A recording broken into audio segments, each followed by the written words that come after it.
Bismillahirrahmanirrahim. Assalamualaikum warahmatullahi wabarakatuh. Perkenalkan, nama saya Siti Khoiriyah Nuraini dari kelas 03 PPKE 001 Universitas Pamulang. Di sini saya akan memenuhi tugas dari mata kuliah Sosiologi Indonesia pertemuan ke-13 dengan materi Lembaga Pendidikan dan Agama. Yang pertama yang akan saya bahas, lembaga pendidikan. Apa itu pendidikan? Pendidikan publik secara tradisional berada di bawah kontrol negara dan pemerintahan lokal. Meskipun pemerintah pusat memainkan peran yang lebih besar di paruh kedua abad ke-20. Namun, sekolah swasta dan sekolah agama juga terlibat dalam pendidikan. Semuanya diatur oleh pemerintah. Jadi, pendidikan adalah sarana pusat di mana masyarakat mentransmisikan pengetahuan, nilai-nilai, dan harapan kepada para anggotanya.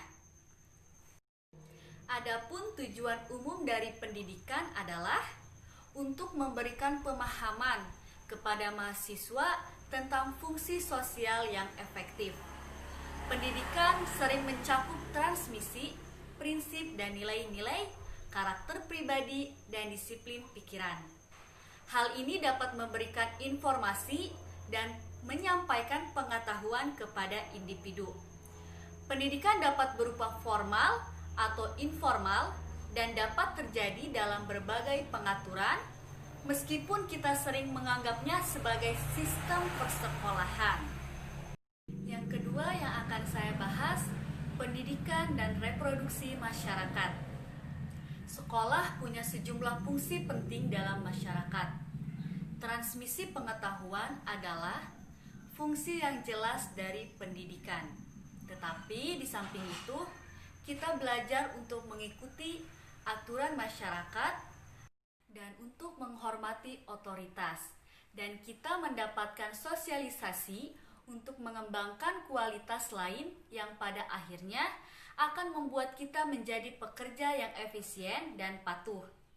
Di sekolah kita juga belajar praktek hidup bermasyarakat seperti tracking dan identifikasi siswa berbakat. Selanjutnya, pendidikan kesenjangan. Sebagai masyarakat, pendidikan yang merupakan kunci bagi prestasi dan keberhasilan adalah pendidikan dapat menjadi sumber penumbuh ketidaksetaraan.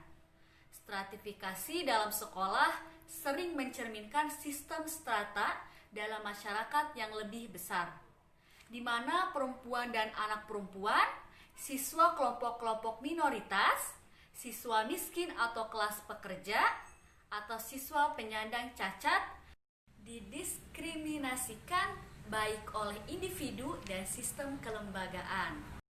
Yang ketiga yang akan saya bahas, tersembunyi kurikulum. Sosiologi telah lama tertarik pada kurikulum tersembunyi. Pelajaran secara tidak langsung, tapi itu merupakan bagian implisit dari sosialisasi di lingkungan sekolah. Banyak sosiolog telah menganalisis kurikulum tersembunyi untuk menjelaskan peranan akademis diisi oleh pendidikan massal. Salah satu peran tersebut adalah pelatihan pekerja di masa depan. Dapat dijelaskan bagaimana kurikulum tersembunyi memperkuat dan memproduksi kondisi ketimpangan sosial dengan menghadirkan dan memperkuat citra apa yang dianggap normal, benar, atau baik. Sementara kurikulum resmi telah datang jauh ke arah mengenali keragaman ras, etnis, dan jenis kelamin bangsa. Masih ada kesenjangan besar dan pengecualian menurut Fitzgerald pada tahun 1980. Sekolah tidak bisa selalu memperbaiki kesenjangan ini atau pengecualian karena kurikulum tersembunyi dapat bekerja melalui mekanisme yang jauh lebih halus juga. Selanjutnya, studi klasis pendidikan. Sosiolog dan peneliti lainnya telah mempelajari pendidikan dari berbagai perspektif. Pada bagian ini akan meninjau 3 studi klasik pendidikan. Masing-masing menawarkan pendidikan yang berbeda dan wawasan yang khas dalam maknanya, baik sebagai institusi sosial dan bahan kehidupan individu. Yang pertama, studi interaksionis simbolis menyatakan bahwa dunia sosial yang dibangun melalui interaksi individu. Yang kedua, studi konflik menyatakan bahwa melihat masyarakat sebagai suatu sistem ditandai dengan ketidaksetaraan dan persaingan. Yang ketiga, studi struktural fungsional menyatakan bahwa ketimpangan pendidikan hanyalah prekursor untuk ketidaksetaraan kerja di kemudian hari. Fungsionalis percaya bahwa setiap fenomena sosial memiliki peran dalam menjaga masyarakat pada posisi kesetimbangan. Dalam penelitian ketiga, The Gradatial Society, Sosiologi Randall Collins 1979 berpendapat bahwa kesenjangan kelas direproduksi dalam pendidikan dan bahwa ada sekolah yang sangat sedikit usaha untuk meningkatkan pembelajaran. Collins percaya bahwa fungsi lembaga pendidikan adalah reproduksi struktur kelas di lingkungan sekolah, seperti menerima mandat untuk menjamin bahwa anak-anak dari kelas menengah akan terus menerima pekerjaan kelas menengah. Materi yang keempat yang akan saya bahas, krisis dalam pendidikan. Selama beberapa dekade terakhir, banyak pendidikan, orang tua, dan anggota legislatif percaya bahwa sistem pendidikan berada dalam situasi krisis. Bahwa sekolah umum gagal untuk memberikan pelatihan yang memadai bagi siswa. Daftar kritik pada berbagai masalah termasuk rendahnya tingkat melek, huruf, dan nilai tes standar yang buruk. Kurangnya dana memadai dan infrastruktur hancur. Upaya rendah bagi para guru, ruang kelas penuh sesak, dan tingginya tingkat kejahatan di kampus. Untuk mengatasi beberapa krisis ini, Kongres meluluskan RUU nomor Child Left Behind tahun 2002. Menurut kebijakan ini, setiap negara bertanggung jawab untuk menjamin setiap siswa di sistem pendidikan publik pada interval kelas tertentu untuk menentukan tingkat keberhasilan. Selanjutnya mengenai pendidikan, yaitu menghubungkan mikro dan makro sosiologi. Ketika masyarakat berubah, begitu juga lembaga pendidikan dan begitu juga pengalaman pendidikan individu. Sebagai contoh, orang tua belum mengenal sama sekali kuliah online. Sebelum munculnya internet, mungkin harus mendaftar melalui telepon atau bahkan berdiri dalam antrian di ruang pendaftaran. Fenomena itu adalah sedikit dari banyak perubahan tingkat makro yang berdampak pada kehidupan sehari-hari melalui partisipasi dalam lembaga sosial pendidikan.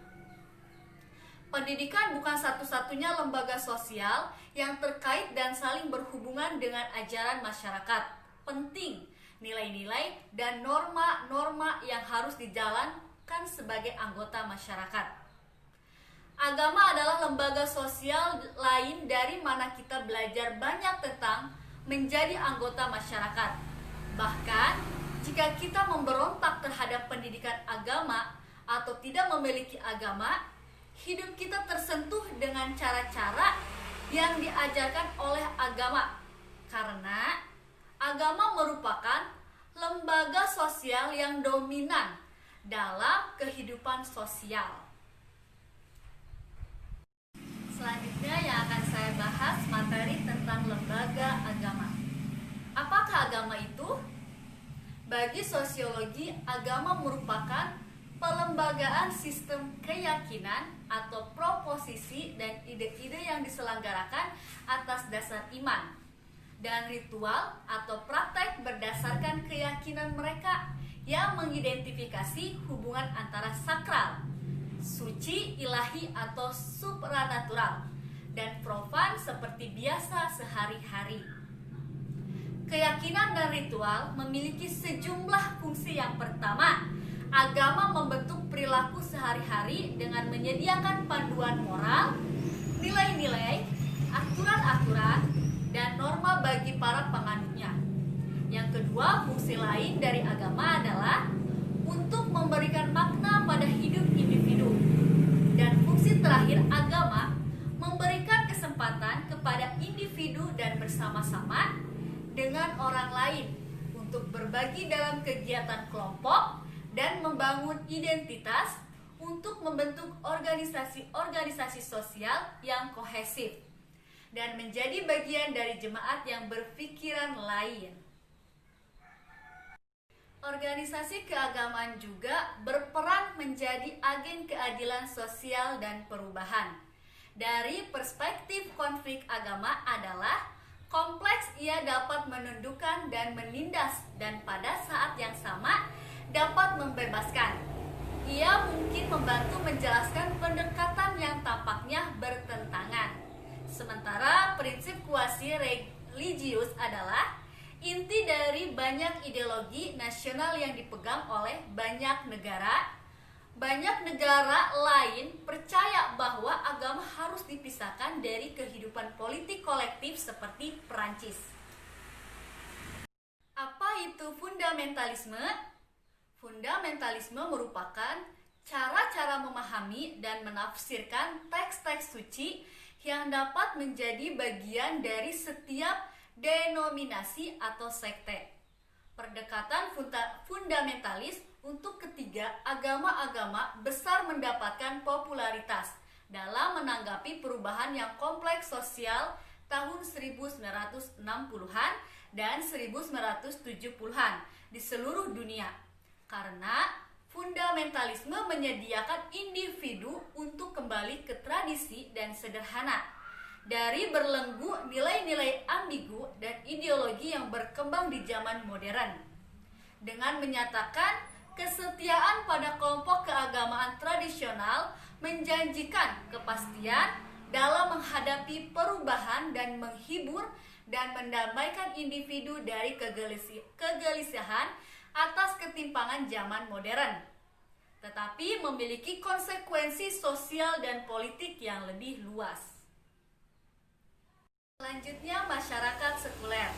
Pemisahan agama dan negara adalah prinsip yang kontroversial oleh para pendiri agama. Kita memang negara berkebutuhan, tetapi tidak menganut negara dengan satu keyakinan tunggal, sehingga bunyi Piagam Jakarta yang dirumuskan oleh Panitia 9, 5 nasionalis dan 4 agamis ditolak karena ingin tetap melestarikan kebebasan beragama tanpa harus memaksakan keyakinan agama mayoritas atau Islam. Prinsip ketuhanan adalah penting dan sentral bagi politik Indonesia. Kita tidak selalu mampu mempertahankannya dalam praktek. Selanjutnya, terakhir mengenai agama, yaitu menghubungkan mikro dan makro sosiologi. Agama adalah sumber konflik dan kesalahpahaman, tetapi juga mata air kenyamanan dan makna bagi banyak orang. Agama seperti lembaga sosial lain yang membantu kita melihat hubungan antara struktur sosial tingkat makro dan tingkat mikro. Pengalaman sehari-hari, keyakinan agama, praktik dan prasangka secara global dapat membentuk kehidupan politik nasional dengan cara-cara yang dapat diamati dan teruji. Pada saat yang sama, agama merupakan bagian integral dalam kehidupan sehari-hari. Banyak orang yang mendorong kenyamanan dan kekeluargaan dalam keyakinan dan praktik keagamaan mereka. Dalam perbedaan, kita bersatu adalah moto bagi bangsa kita dan banyak dari rakyatnya. Tidak peduli imam yang mereka yakini. Jadi, lembaga-lembaga sosial yang dibahas pada pertemuan ini adalah bagian dari struktur masyarakat dan saling terhubung dalam berbagai cara. Sebagai contoh, keputusan kebijakan negara tentang anggaran pendidikan mempengaruhi individu siswa dan sekolah negeri dan lembaga-lembaga keagamaan yang menjalankannya akan mendapatkan keuntungan atau kerugian. Mungkin cukup sekian dari saya, kurang dan lebihnya mohon maaf. Wassalamualaikum warahmatullahi wabarakatuh.